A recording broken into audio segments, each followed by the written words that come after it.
What is up, everybody? Here's Chair Shot Gaming, I guess, like every week.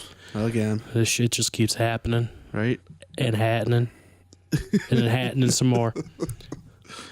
We have slowed down in production. We have been busy. More or less, me moving has been busy. So we will be getting back to loading a lot more content soon, as soon as I get adjusted in my new home. So, yay. Also, we're doing a weird thing called 7 days after Christmas, starting Christmas, I guess. We are really going after then, is it? Shut up. We don't think about titles. We just think ideas. Too fucking lazy to put in a new title. Nah, that's it. Just run it. Yep. I ain't going to put effort into this. So what we're going to do is starting Christmas and ending New Year's, we are going to have 7 new videos released. And it's going to be all kinds of different content. It's going to be our thanks to the whole normally 16 people watching. So, yeah. You're going to see our jackassery at the maximum. Nintendo Switch officially getting Shin Megami Tensei 5 in the West. Earlier this year, Atlas teased a new Shin Megami Tensei game in development for the Nintendo Switch. Last month, they revealed that the next core entry in the series, Shin Megami Tensei 5, we now learn the game is officially on its way to the West. The announcement was entirely in Japanese. This left open the possibility that it would not be localized outside of Japan, though that would have been a surprise.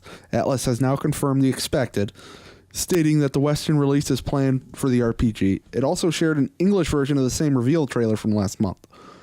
Atlas's announcement simply states the game is coming to the West. The publisher has since confirmed with GameSpot that it will be released in both North America and Europe. A price and release date have not yet been announced. We don't know much about Shin Megami Tensei 5 besides the fact it will be set in modern Tokyo, as is always, at least partially, the case with games in the series. The press release states that players will face a new onslaught of demons in the latest from the highly acclaimed series.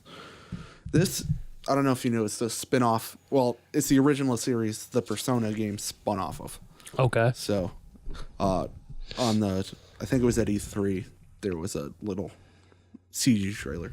Gotcha. Just saying, this game's coming. Very popular series. Cool. Yeah.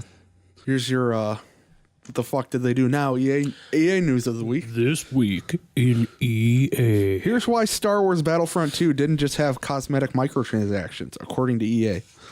EA made a surprise move earlier this month when, hours before the game's release, the company pulled all microtransactions out of Star Wars Battlefront 2. This was done in response to extreme pressure from fans who were rightly concerned about the impact it could have on the gameplay balance. Now, EA's CFO, Blake Jorgensen, has addressed EA's decision and discussed where things go from here. Listening to the consumer when they start playing the game 6 months from now, even 6 years from now, yeah, right, is very important to us, Jorgensen said in the Credit Suisse Technology, Media, and Telecom Conference, as reported by GamesIndustry.biz. And I would say if we're not making some mistakes along the way and learning from them, that's when you should start to worry about it. But our view is that these are great opportunities for us to continue to tune the game and adjust these things. We pulled off on the microtransactions because the real issue the consumer had was they felt it was a pay-to-win mechanic, he continued. The reality is there are different types of players in games. Some people have more time than money. Some people have more money than time. Oh my God. You want to be able to balance those two. As Jorgensen said, the game will continue to be adjusted. We already know the removal of microtransactions is a temporary measure. When the news was announced, DICE stated that microtransactions would return in the future, but it was not made clear whether they would do so in a different form. EA's need to continue generating revenue to support its plans for a free post-launch content is understandable, and a common idea suggested by fans is to go to the route of Overwatch, limit real-world money purchases to cosmetic items like skins and emotes. Jorgensen was asked why this isn't the route that EA and DICE pursued, and he claimed it comes down to issues of working with an IP that EA does not own. The one thing we're very focused on, and they're extremely focused on, is not violating the canon of Star Wars. Jorgensen said, it's an amazing brand that's been built over many, many years. So, hey, not done yet. All right, come back. It's an amazing brand that's been built over many, many years. So if you did a bunch of cosmetic things, you might start to violate the canon. Darth Vader in white probably doesn't make sense. First is in black. Not to mention that you probably don't want a Vader in pink. No offense to pink, but I don't think that's the right color in the canon. What the fuck? This is so dumb. Like, do they hear the things that come out of their mouth? Hold on. Did he literally just Scott Steiner us? I think he did. Did he have nothing to say? So he just bullshit his way through the entire time? It's like, oh my God. Jesus, nobody cares. Nobody cares if there's a pink Darth Vader running around. It's funny. Like, oh my God, it hurts. You know, I hated him originally because of his name, Blake Jorgensen. That just screams like a kid I just want to hit. Like, your name's stupid. But after hearing him talk, I still want to punch him. I want to punch him harder now. There's a little bit more that comes to the point, I was thinking about. It is a somewhat of an unusual point, given that much or all of what happens in Battlefront 2's multiplayer goes as problematic as far as canon goes. You can, after all, have hero units running around on maps where they never set foot, or have Yoda and Kylo Ren squaring off, to say nothing of the droids spamming the crouch button or things of the sort.